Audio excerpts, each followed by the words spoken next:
Hi, this is Yolanda Van Veen, and in this section we're going to talk about plants that repel insects.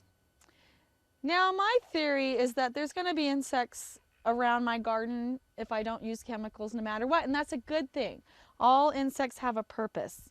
So you don't want to be killing any of the insects because there's lots of beneficial insects in your yard. Spiders are great, ladybugs are great, and aphids are bad. So usually you're going to have insects in your garden if you don't use chemicals no matter what. But there's a lot of plants that you can grow that the insects don't seem to like at all. And by having them in your garden, they kind of avoid the whole area. So a lot of times you can plant the more tender plants that the insects like right next to them, and they won't seem to eat them as quickly. But there's a lot of easy plants. Peppermint is a beautiful plant that insects don't really eat at all. It has an oil that they don't like, and you can even rub peppermint right onto your skin if you're working in the garden and the mosquitoes or the flies and the bugs are near you, and it repels them, so they won't come near you. Thyme works the same way, and you can take a little bit and rub it on your skin, and it's a great insect repellent.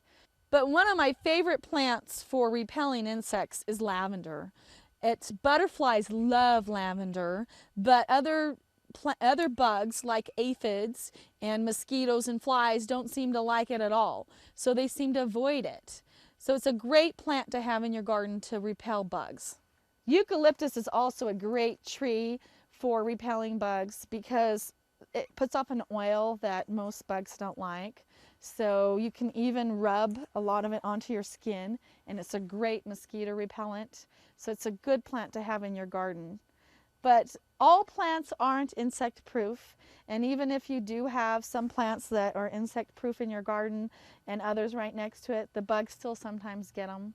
So there's no plan that's perfect when you're trying to garden, and you got to remember, insects are not your enemies, they're your friends.